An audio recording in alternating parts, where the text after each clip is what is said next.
I think we all can really agree that social media, while it has a lot of good intentions, ultimately is terrible. It's garbage. It's just a lot of people are quitting, and it's considered strong and brave if you say, I'm leaving social media. I myself took a Twitter sabbatical earlier this year for about a whole month. I was like, I'm done with Twitter, and it was good.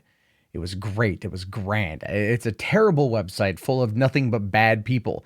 And I find it funny now that here we have years later, the guy who built Twitter's retweet button admitting that, yeah, probably was pretty bad idea. Shouldn't have done it. But, once that genie's been let out of the bottle, there's quite simply no way to put it back in. And I'm not, to be fair, I'm not actually against the retweet button. I find it to be a very decent tool that's part of the communication process, at least when it comes to sharing things.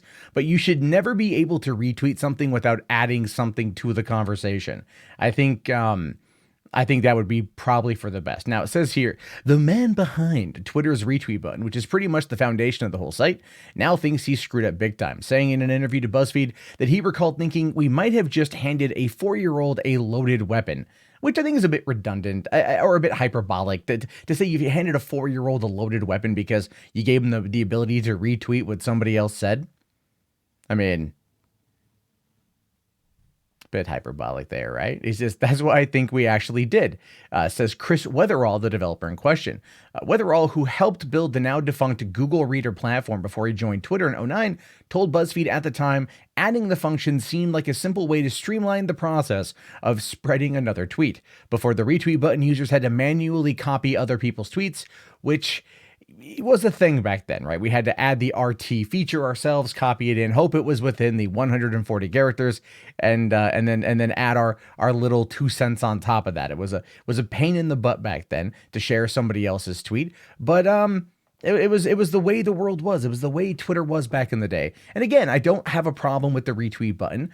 If he's talking about weaponized harassment on Twitter, that's something worth having discussion over. But the retweet is something a lot of people use. Not everyone uses it for malicious purposes. So I think this is a bit, again, like I want to say, hyperbolic. And trust me, the article does get worse. According to BuzzFeed, Wherewithal said that Twitter staff working on the feature in '09 were more concerned about its utility in situations like earthquakes and fully unprepared for how it would change engagement on the platform. So ultimately, they were looking at it from a very good perspective, like how it could be used in an emergency and things like that, and how it could help keep people informed. But they were like, "Ooh, what's going to happen when there's not an emergency and people don't have the ability to share that particular or reshare that information?" I don't know. Maybe they could turn it on, turn it off if there's an emergency, but there's 7.5 billion people on this planet. There's always an emergency happening somewhere.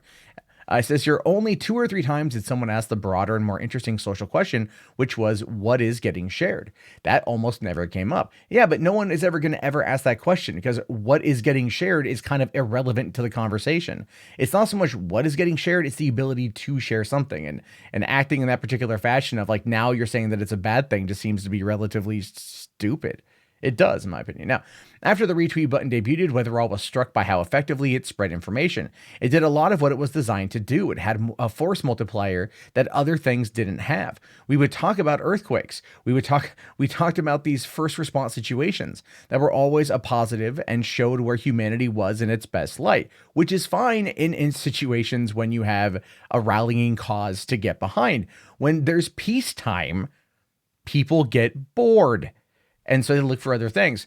It goes on to say here, as other tech companies cloned or introduced their own versions of the feature, Weatherthal began to have second thoughts, specifically second thoughts about human nature, as he watched hordes of far-right whack jobs rally around the anti-feminist Gamergate campaign of 2014. There we go.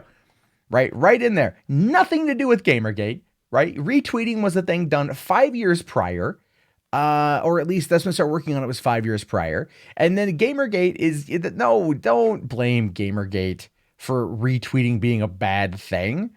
Now, I'm not going to sit there and decry retweeting because it did help me in 2014 go from 9,000 Twitter followers to I think I had around like 29,000, if not 30,000. I don't have that now, but I don't give a crap. Twitter's garbage and it can go die in a fire as it is right now. But the fact remains is that you can't sit there and label Gamergate as an anti-feminist. Well, I guess you could say there were elements of GG that were anti-feminist 100%, but at least you're not calling it like a hate campaign or an anti-female game developer came. I mean, I don't know. The definitions change constantly. It says here it was very easy for them to brigade reputational harm on, or to brigade reputational harm on someone they didn't like. Ask any of the people who were targets of that time. Retweeting helped them get a false picture of a person out there faster than they could respond. It dawned on me that this was not some small subset of people acting aberrantly. This might be how people behave, and that scared me to death. So you're saying that people spreading information that you don't like in a way that you help design scares you to death when it's something you can't control. My therapist flat out told me this last year. You can't control how other people think of you.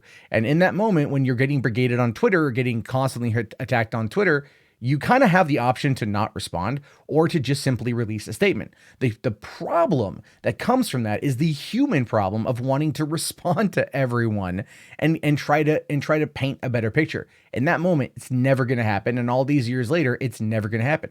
Why not talk about the spread of information trying to just, like Justine Sacco, who tweeted something stupid and ended up by the time she got there, all through all the retweets, she had lost her job. You don't want to bring that up. You want to focus on Gamergate because that's something that people will respond to in the negative rather than people actively live tweeting a woman's career failing while she was unaware and on a plane. Now, he goes on to say here, I remember specifically one day thinking of the phrase, we put power in the hands of people, but now what if you just say it slightly differently? Oh no, we put power in the hands of people. Again, you have no control over how people are going to use information and technology.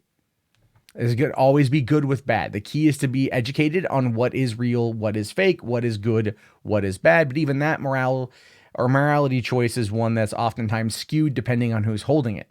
Now, it says Gamergate was a comparative bump on the road to our ongoing national nightmare, in which misinformation spread almost as fast as internet infrastructure is capable of sending it. And the leader of one of the world's most powerful countries regularly sends unhinged racist tirades through the platform. Wetherell worked on. Twitter and its ilk, for their part, have continued to do pretty much nothing about this. And of course, he's talking about Trump. He's talking about Trump on that one. And but then it goes on to say here, because it can't leave without attacking CEO Jack Dorsey, which I'm not necessarily against. It says Twitter CEO Jack Dorsey, always one for meaningless babble and vague commitments to having further conversations about the ongoing conversation, said to BuzzFeed that Twitter is definitely thinking about the incentives and ramifications of all actions, including the retweet. Yeah, that's not going to go anywhere. Let's be fair. Twitter is not going to change. They're not going to go anywhere. Nothing's going to happen on this particular front. That's just simply the way things work here. Twitter's retweet button, it wasn't a bad idea.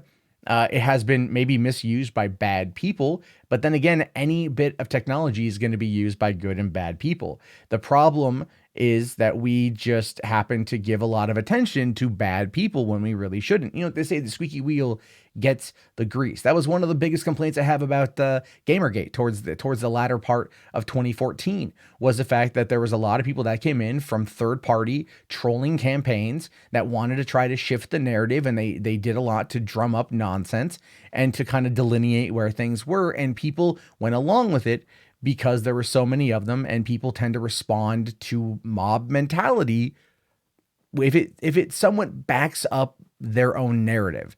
And that is a problem with social media, not simply relegated to Twitter. I mean, look at Facebook and Twitter in regards to the 2016 presidential election. You have the interference there that we know happened, the interference of buying fake identities and then posting in certain areas and targeting certain people. That happened. But a lot of that, it can't be blamed on the technology. It can be blamed on a lack of oversight. That oversight that we know of now needs to be looked into, but of course, no, let's blame this one thing that because we don't like the outcome of other things. And that, of course, is just kind of where we find it. It's a ridiculous thing.